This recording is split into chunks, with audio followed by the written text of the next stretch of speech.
ഒബിജിയിലെ ചില important terminologies നമ്മൾ നോക്കിക്കൊണ്ടിരിക്കുകയായിരുന്നു.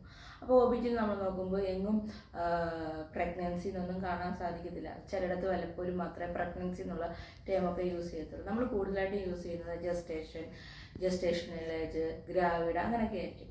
ഇതൊക്കെ സിമ്പിൾ കാര്യങ്ങളായിരിക്കും. പക്ഷെ നമ്മൾ ക്വസ്റ്റ്യൻ പേപ്പർ വരുമ്പോൾ ഇത് ആദ്യമായിട്ട് പഠിക്കുന്ന കുട്ടികൾക്ക് ചിലപ്പോൾ അത് മനസ്സിലായെന്ന് വരത്തില്ല.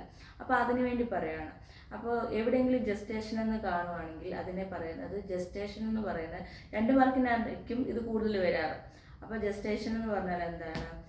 പ്രഗ്നൻസി പീരീഡിനെയാണ് ജസ്റ്റേഷൻ എന്ന് പറയുന്നത്. അതുപോലെ തന്നെ നമ്മൾ ഗ്രാവിഡ എന്ന് കാണും. അതെന്ന് പറഞ്ഞാൽ എന്താ? പ്രഗ്നൻറ്റ് വുമണിനെയാണ് ഗ്രാവിഡ എന്ന് പറയുന്നത്. പിന്നെ നമുക്ക് കാണാൻ പറ്റും നല്ലിപ്പാര എന്ന് പറഞ്ഞത് ഇതുവരെയും പ്രഗ്നൻ്റ് ആകാത്ത വുമൻസിനെയാണ് നല്ലിപ്പാര എന്ന് പറയുന്നത്. അവിടെ പോലെ കാണാൻ പറ്റും പ്രൈമറി ഗ്രാവിഡ എന്ന് പറയും. ആദ്യമായിട്ട് പ്രഗ്നൻ്റ് ആകുന്ന ഫസ്റ്റ് പ്രഗ്നൻ്റ് വുമണിനെയാണ് നമ്മൾ പ്രൈമറി ഗ്രാവിഡ എന്ന് പറയുന്നത്. അതുപോലെ തന്നെ മൾട്ടി ഗ്രാവിഡ എന്ന് പറയും. മൾട്ടി ഗ്രാവിഡ എന്ന് പറഞ്ഞാൽ എന്താണ്? പല പ്രാവശ്യം ഒരു സ്ത്രീ ഗർഭം ധരിച്ചിട്ടുണ്ടെങ്കിൽ അതിനെ പറയുന്ന പേരാണ് മൾട്ടി ഗ്രാവിഡ എന്ന്. അപ്പം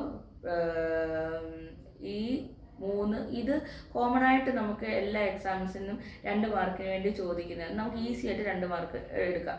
പിന്നെ ഇതുവരെ അങ്ങനെ കോമൺ ആയിട്ട് കേൾക്കാത്തൊരിതാണ് പർട്ടൂറിയൻ്റ് എന്ന് പറഞ്ഞാൽ എന്താണ്? ഈ വുമൺ അഥവാ lady about to give child birth, ആ ഡെലിവറി സമയത്ത് കിടക്കുന്ന പേഷ്യൻസിനെ ചിലപ്പോൾ നമ്മൾ പറയുന്നത് പർട്ടൂറിയൻ്റ് എന്നായിരിക്കും. അപ്പോൾ ഇതൊക്കെ ഒന്ന് ഓർത്ത് വെച്ചാൽ നിങ്ങൾക്ക് 2 മാർക്ക് ഈസി ആയിട്ട് എടുക്കാൻ പറ്റും.